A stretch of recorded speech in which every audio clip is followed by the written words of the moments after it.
हाँ जी, तो सॉल्व करते हैं। तो के की value 500 newton per metre, mu की वैल्यू आपको 0.2 दे रखी है। पूछा रहा है what is the maximum amplitude of the system so that there is no relative slipping between the blocks. Relative slipping नहीं होनी चाहिए। इसका मतलब क्या है? देखो सबसे ज्यादा खतरा किधर है स्लिपिंग होने का, सबसे पहले वो पता करते हैं। और मेनली हमें क्वेश्चन में एम्पलीट्यूड पता करना है। अब अगर हम एम्पलीट्यूड पता करना चाह रहे हैं तो एम्पलीट्यूड हमें कहां पे मिलेगा? सोचो, एम्पलीट्यूड हमें मिलेगा एक्सट्रीम पोजीशन पे। तो हम लोग ये सारे पूरे क्वेश्चन का एनालिसिस एक्सट्रीम पोजीशन पे करते हैं। तो अगर मान लेते हैं कि आपका जो सिस्टम है,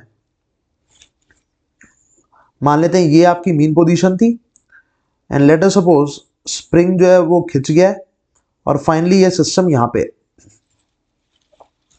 4 kg ऊपर रखा है 2 kg का ब्लॉक, ये पूरा सिस्टम यहां पे है। अब ये है एम्पलीट्यूड मान लेते हैं, ये मान लेते हैं इसकी राइट एक्सट्रीम वाली पोजीशन है, तो ये इसका एम्पलीट्यूड हो जाएगा। अब हमें पता है कि हमें ये बात पता है कि एम्पलीट्यूड वाली पोजीशन पे या राइट एक्सट्रीम पे एक्सेलरेशन जो होगी पार्टिकल के पास वो मैक्सिमम होगी। जो स्प्रिंग फोर्स लग रही होगी वो 4 kg वाले पे लग रही होगी। कितनी लग रही होगी स्प्रिंग फोर्स 4 kg वाले पे? तो वो फोर्स, स्प्रिंग फोर्स जो लग रही होगी that will be equals to k multiplied by a, है ना। के एक्स होती है और एक्स की वैल्यू ए के बराबर है। मैं एम्पलीट्यूड की बात कर रहा हूं, मैं राइट एक्सट्रीम की बात कर रहा हूं। तो मैक्सिमम एक्सेलरेशन जो आपको मिलेगी इस सिस्टम की, अगर मैं मान रहा हूं कि रिलेटिव स्लिपिंग नहीं हो रही है, इस सिस्टम की जो मैक्सिमम एक्सेलरेशन आपको मिलेगी दैट विल बी के into A divided by total mass. Total mass कितना है? 6। ये आ गया आपकी मैक्सिमम एक्सेलरेशन, के ए बाय 6। आई होप आपको क्लियर हो गया होगा। के ए बाय 6 आ रही है आपकी। और क्योंकि हम एक्सट्रीम पोजीशन की बात कर रहे हैं तो यही हमारे पास किसके इक्वल होगा? यही हमारे पास होगा ओमेगा स्क्वायर इंटू ए के बराबर भी होगा, है ना। ओमेगा स्क्वायर इंटू ए के बराबर होगा। अब मुझे एक बात बताओ जरा, अब मुझे एक बात बताओ कि ये जो स्प्रिंग फोर्स लग रही है ये किस पे लग रही है? ये तो 4 kg वाले पार्टिकल पे लग रही है। तो 4 kg वालों को जो एक्सेलरेशन प्रोवाइड करा रहा है वो तो स्प्रिंग फोर्स प्रोवाइड करा रही है, समझ में आ रही है। बट 2 kg वाले भी तो साथ में एक्सेलरेट कर रहा है। हमने बोला कि ये स्लिपिंग नहीं हो रही है इन दोनों के बीच, तो ये पूरा सिस्टम एक साथ एक्सेलरेट कर रहा है। मतलब एक्सट्रीम पोजीशन पे जितनी एक्सेलरेशन 4 kg के पास है उतनी एक्सेलरेशन 2 kg के पास भी है। 4 kg का तो समझ में आता है कि उसको एक्सेलरेट कराने वाला स्प्रिंग फोर्स है। 2 kg को कौन एक्सेलरेट करा रहा है?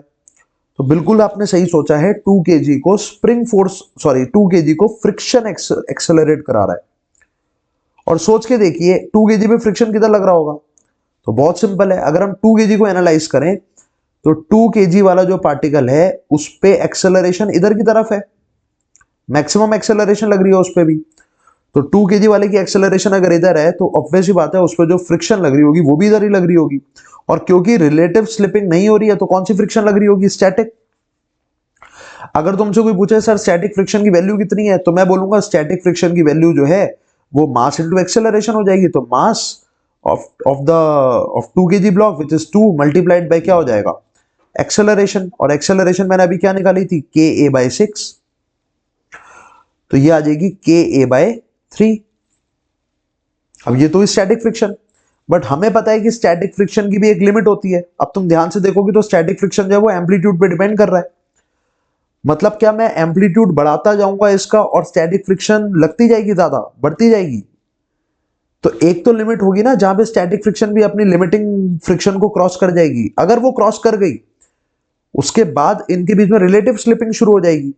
इसका मतलब अगर तुम्हें पूछा जा रहा है कि मैक्सिमम कितना एम्पलीट्यूड हो सकता है ताकि ये साथ में चलें, तो मैक्सिमम एम्पलीट्यूड के लिए जो स्टैटिक फ्रिक्शन की वैल्यू है वो किसके इक्वल हो जाएगी? सोचो, वो लिमिटिंग फ्रिक्शन के इक्वल हो जाएगी। क्योंकि जब आप एम्पलीट्यूड बढ़ाते रहोगे तो स्टैटिक फ्रिक्शन की रिक्वायरमेंट भी बढ़ती रहेगी, और स्टैटिक फ्रिक्शन की रिक्वायरमेंट बढ़ रही है तो स्टैटिक फ्रिक्शन अपनी मैक्सिमम लिमिट तक ही तो पहुंच सकती है। इसका मतलब अगर मैं मैक्सिमम एम्पलीट्यूड की बात कर रहा हूं, फॉर मैक्सिमम एम्पलीट्यूड, मैं यहां पे लिख लेता हूं, थोड़ा सा इसको नीचे लिखते हैं। For maximum amplitude, for maximum amplitude मैं बोल सकता हूं कि जो स्टैटिक फ्रिक्शन है वो लिमिटिंग के बराबर हो जाएगी। स्टैटिक फ्रिक्शन की वैल्यू तुमने निकाली के ए बाय 3, लिमिटिंग कितना होता है, म्यू इंटू नॉर्मल, और नॉर्मल यहाँ पे ऊपर वाले 2 kg का आएगा, तो ये आ जाएगा mu into m g. Mu की वैल्यू हमें दे रखी है तो 0.2 इंटू 2 इंटू 10। तो आई होप आपको क्लियर हो गया होगा। के की वैल्यू आप पुट कर दो, 500 a/3 इज इक्वल टू हो जाएगा ये मेरे हिसाब से आ जाएगा 4, तो a की वैल्यू आ जाएगी 12/500। ये मीटर में आ रहा है, इसको इंटू 100 कर दोगे तो ये सेंटीमीटर में चला जाएगा। इसका मतलब मेरा जो एम्पलीट्यूड का आंसर आ रहा है, मेरे अकॉर्डिंग जो एम्पलीट्यूड का फाइनल आंसर आएगा that will be equals to 12/5 centimetre. इसको सॉल्व करोगे तो आंसर आ जाएगा 2.4 सेंटीमीटर। तो आई होप आपको एक क्वेश्चन क्लियर हुआ होगा। एक तो मैंने राइट एक्सट्रीम पे इसको एक्सप्लोर करना शुरू करा, क्योंकि राइट एक्सट्रीम पे बेसिकली हमें एम्पलीट्यूड मिलेगा। दूसरा मैंने क्या बोला, मैंने बोला कि यार मैक्सिमम एक्सेलरेशन जो लग रही है सिस्टम पे, मैंने वो कैलकुलेट कर ली, वो तो मैंने सिंपल फोर्स बाय मास से कर ली कैलकुलेट। फिर मैंने बोला कि 2 kg वाले को कौन एक्सेलरेट कराएगा, स्टैटिक फ्रिक्शन। वहां से मैंने स्टैटिक फ्रिक्शन की वैल्यू निकाल ली, बट ये स्टैटिक फ्रिक्शन की लिमिट होती है, तो जब मैं मैक्सिमम एम्पलीट्यूड देखूंगा तो मैक्सिमम एम्पलीट्यूड पे स्टैटिक और लिमिटिंग बराबर हो रहे होंगे, वहां से मैंने एम्पलीट्यूड की वैल्यू निकाल ली। इससे ज्यादा एम्पलीट्यूड अगर आप प्रोवाइड कराओगे तो फिर रिलेटिव स्लिपिंग शुरू हो जाएगी। इससे कम एम्पलीट्यूड रखोगे कोई दिक्कत नहीं है, आराम से करता रहेगा ऑसिलेट। तो मैक्सिमम एम्पलीट्यूड 2.4 सेंटीमीटर हो सकता है, इससे ज्यादा नहीं कर सकते। तो इसका जो करेक्ट आंसर होगा that will B answer number 3। I hope आपको क्लियर हो गया होगा। तो एक बार आप ये चेक कर सकते हो, इसका सॉल्यूशन मैंने पूरा यहाँ पे लिखा हुआ है और इस तरीके से आपका आंसर आ जाएगा। ठीक है, तो क्वेश्चन नंबर 7 भी डन हो गया। Let's move to question number 8। Question number 8 में क्या बोल रखा है, a mass of 2 kg is put on a flat pan attached to a vertical spring fixed on the ground as shown in the figure. Question में बोल रखा है कि एक ब्लॉक है मास m का और उसको एक पैन पे रखा जा रहा है और एक स्प्रिंग जो है वो उसको ऑसिलेट करा रहा है।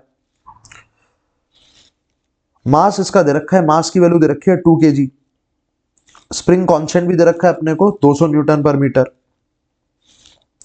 What should be the amplitude of the motion, minimum amplitude, so that the mass gets detached from the pan. सबसे पहले मुझे एक बात बताओ, पैन एक्चुअली में ये जो स्प्रिंग है ये पैन के साथ रखा हुआ है, तो स्प्रिंग किसको ऑसिलेट करा रहा है, स्प्रिंग जो है वो पैन को ऑसिलेट करा रहा है। स्प्रिंग डायरेक्टली मास से थोड़ा ना कनेक्टेड है, और मास भी ऐसा थोड़ा ना है कि पैन के साथ फिक्स्ड है। मास पैन के साथ, वो जो m kg वाला जो पार्टिकल है वो पैन के साथ डिटैच हो सकता है, तभी तो पूछा उन्होंने कि mass gets detach from the pan. इसका मतलब दोनों के बीच में कोई ऐसा नहीं है कि कोई ग्लू से चिपका हुआ है पार्टिकल। तो स्प्रिंग कह रहा है कि भैया मैं तो इसको ऑसिलेट करा रहा हूं, पैन को। तो पार्टिकल ने बोला कि यार, पार्टिकल ने बोला कि भैया मैं तो लद गया हूं बस उसके ऊपर, पैन के ऊपर, तू जितने मर्जी एम्पलीट्यूड से ऑसिलेट करा, पार्टिकल बोलेगा। बट एक प्रॉब्लम है,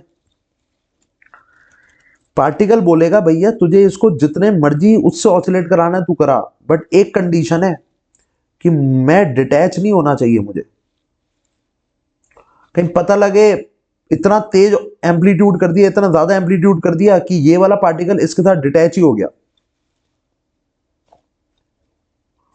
मान लेते हैं कि स्टार्टिंग में ये इक्विलिब्रियम में था, मान लेते हैं सिस्टम स्टार्टिंग में इक्विलिब्रियम में था। अगर मैं इसको नीचे लेके जाऊंगा तो नेट फोर्स ऊपर लगनी चाहिए। अब पार्टिकल पे देखते हैं जरा कि पार्टिकल पे क्या फोर्सेस लग रही हैं। तो मैं दो केसेस ले रहा हूं। पहला केस क्या ले रहा हूं, when block is displaced below equilibrium, जब ये इक्विलिब्रियम पोजीशन से नीचे आता है, उस केस में क्या हो रहा है, उस केस में अगर तुम देखोगे तो ब्लॉक है मास m का, नीचे लग रहा है mg, ऊपर लग रही है नॉर्मल। पैन नॉर्मल भी तो प्रोवाइड करा रहा होगा। एक्सेलरेशन किधर होगी सोचो, जब मीन पोजीशन से नीचे होगा तो एक्सेलरेशन ऊपर की तरफ होगी, टुवर्ड्स द मीन पोजीशन। तो एक्सेलरेशन ऊपर की तरफ है, इसका मतलब नॉर्मल जो है वो ऑब्वियसली बात है ग्रेटर देन mg रहा होगा। तो क्या जब आप ब्लॉक को नीचे डिस्प्लेस कराओगे इक्विलिब्रियम से, तो क्या नॉर्मल कभी भी जीरो हो सकता है? नहीं हो सकता। नॉर्मल हमेशा mg से बड़ा रहेगा, तभी तो नेट फोर्स ऊपर की तरफ आएगी। तो नॉर्मल जीरो तो नहीं हो सकता, ठीक है, normal can not be zero. तो इसका मतलब यह है कि इक्विलिब्रियम से जब आप नीचे रहोगे तब तक तो आपका पेन, तब तक का आपका मास जो है वो पेन के साथ डिटैच नहीं हो सकता है। डिटैच की कंडीशन कब आएगी? जब आपका मास या आपका पेन इक्विलिब्रियम से ऊपर होगा। देखो जरा सेकंड केस लेते हैं, सेकंड केस कंसिडर करते हैं। व्हेन ब्लॉक के साथ पेन कनेक्टेड है, अभी मैं मान के चल रहा हूं कि डिटैचमेंट नहीं हो रही है। तो when block is above mean position या above equilibrium position, equilibrium mean position एक ही बात है।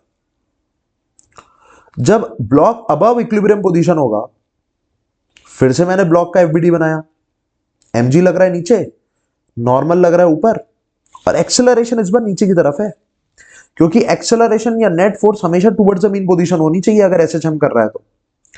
इस बार अगर तुम देखोगे तो इस बार तुम्हारे जो नेट फोर्स आएगी वो mg माइनस एन आएगी।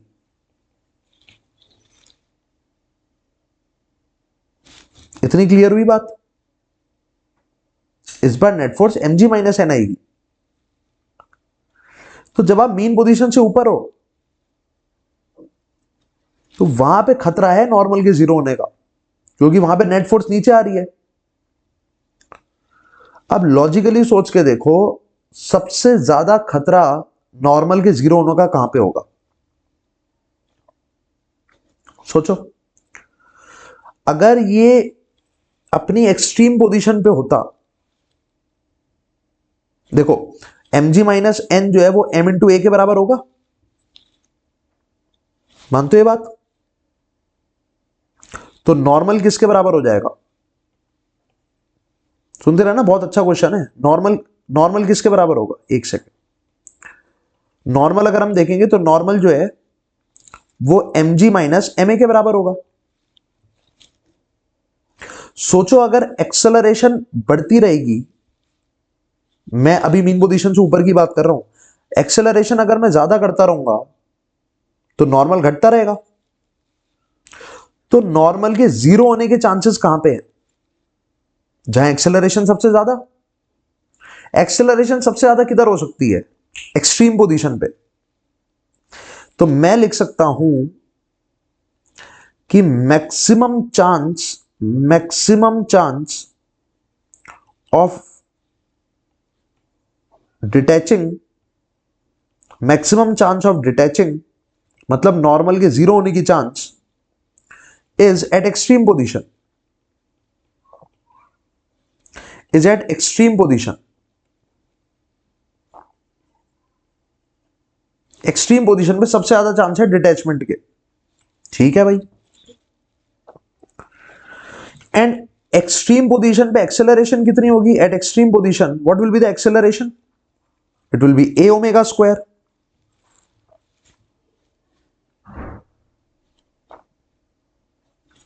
इसका मतलब एक्सट्रीम पोजीशन पे नॉर्मल क्या हो जाएगी? mg minus m into a omega square. This should be greater than और इक्वल टू जीरो अगर डिटैचमेंट नहीं होनी है। अगर मैं इन दोनों को डिटैच नहीं कराना चाहता तो नॉर्मल ग्रेटर देन और इक्वल टू जीरो होनी चाहिए एक्सट्रीम पोजीशन पे। तो अगर मैं यहां पे देखूंगा तो मेरे पास क्या आ जाएगा? मेरे पास यहां से g should be greater than और equal to A omega square, या फिर मैं बोल सकता हूं a should be lesser than और equal to g by omega square. और ओमेगा हमें पता है कि रूट k बाय m होता है, तो omega square k by m हो जाएगा। तो ये आ जाएगा amplitude should be lesser than और equal to mg divided by k। इसका मतलब ये हुआ कि अगर ये ब्लॉक पेन के साथ डिटैच नहीं होना चाहता तो इसका जो एम्पलीट्यूड है that should be lesser than और इक्वल टू, अब वैल्यूज पुट कर देते हैं। मास की वैल्यू 2 थी इंटू 10 डिवाइडेड बाय के की वैल्यू कितनी थी? के की वैल्यू 200 दे रखी थी। तो ये आ जाएगा एम्पलीट्यूड लेसर देन और इक्वल टू 1/10 मीटर आ रहा है, या फिर सेंटीमीटर में कन्वर्ट करोगे तो 10 सेंटीमीटर आएगा। मतलब अगर ब्लॉक को पेन के साथ डिटैच नहीं कराना तो एम्पलीट्यूड 10 सेंटीमीटर या उससे कम होना चाहिए। बट क्वेश्चन में पूछ रखा है कि what should be the minimum amplitude so that the mass gets detach from the plane. तो what is the minimum amplitude? A minimum to detach from pan, कितना मिनिमम एम्पलीट्यूड होना चाहिए ताकि ये पेन से डिटैच हो जाए? 10 सेंटीमीटर। क्योंकि अगर 10 सेंटीमीटर से कम रहा तो डिटैच नहीं होगा, 10 सेंटीमीटर से ज्यादा हो गया तो डिटैच हो जाएगा। तो कौन सा लिमिटिंग वैल्यू है जहां पे डिटैच होगा, डिटैच होने की कगार पे होगा? 10 centimetre. That is the correct answer. तो ऑप्शन क्वेश्चन नंबर 8 का अगर तुम आंसर देखोगे ना तो आंसर इसका फर्स्ट आएगा। तो आई होप तुम्हें क्लियर हुआ होगा। इस क्वेश्चन को बहुत बढ़िया तरीके से तुम्हें पता होना चाहिए। इस क्वेश्चन में इन्होंने बोला है कि बेसिकली आपको डिटैचमेंट वाली कंडीशन कहां पे आएगी। तो मैंने बोला डिटैच वहां पे होगा जहां पे नॉर्मल जीरो होगा। आप इक्विलिब्रियम से नीचे जाओगे तो नॉर्मल कभी जीरो हो ही नहीं सकता, इक्विलिब्रियम से ऊपर जाओगे तो नॉर्मल होने के जीरो के चांसेस है। बट सबसे ज्यादा चांसेस कहां है नॉर्मल के जीरो होने के? एक्सट्रीम पोजीशन पे। तो एक्सट्रीम पोजीशन को मैंने पूरा एनालाइज करा और एक्सट्रीम पोजीशन पे मैक्सिमम एक्सेलरेशन ओमेगा स्क्वायर होगी। तो मैंने वहां से नॉर्मल निकाला और नॉर्मल ग्रेटर देन और इक्वल टू जीरो करके मैंने वो कंडीशन निकाली एम्पलीट्यूड की जिसपे डिटैचमेंट नहीं हो सकती। मुझे पता लगा कि एम्पलीट्यूड जो है वो लेसर देन और इक्वल टू 10 सेंटीमीटर आ रहा है वहां से। तो 10 या 10 से नीचे पे सेफ रहोगे, 10 से ऊपर चले जाओगे तो डिटैच हो जाएगा। इन्होंने मिनिमम एम्पलीट्यूड पूछा था जहां पे डिटैचमेंट हो रही है, तो आंसर 10 सेंटीमीटर आ जाएगा। आई होप तुम्हें ये वाला क्वेश्चन भी क्लियर हुआ होगा। बढ़िया क्वेश्चन था। चलो क्वेश्चन नंबर 9 पे आते हैं। Let's come to question number 9।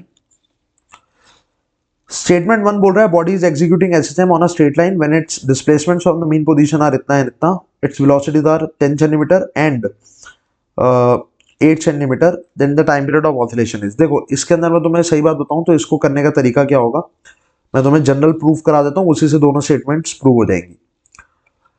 जब हम x1 पोजीशन पे है मीन पोजीशन से तो वेलोसिटी हमें v1 दे रखी है, और जब हम x2 पोजीशन पे हैं तो वेलोसिटी हमें v2 दे रखी है।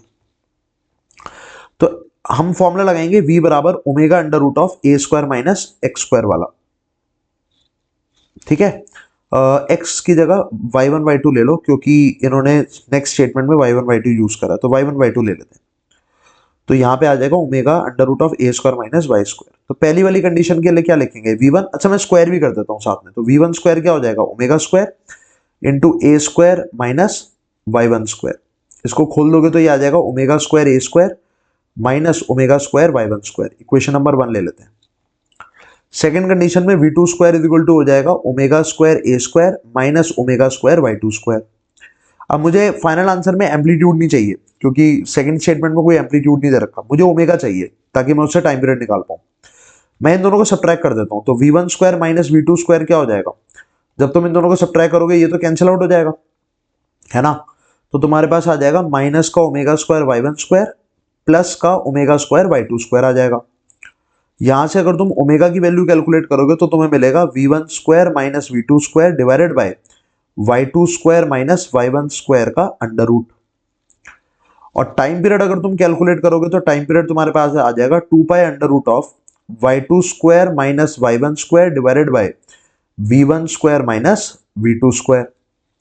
जबकि अगर तुम स्टेटमेंट 2 देखोगे तो स्टेटमेंट 2 में नीचे ये वाला टर्म दे रखा है, ऊपर ये वाला टर्म दे रखा है टाइम पीरियड में, गलत हो गया आंसर। तो स्टेटमेंट सेकंड भी गलत है। और जब तुम ये सब वैल्यूज पुट करोगे ना, तुम्हें ये दे रखी है y1 और y2 की वैल्यू दे रखी है, v1 और v2 की वैल्यू दे रखी है। जब तुम ये सब कैलकुलेशन करके पुट करोगे तो तुम्हें पता लगेगा कि तुम्हारा पहला वाला जो ऑप्शन है वो भी गलत आ रहा है।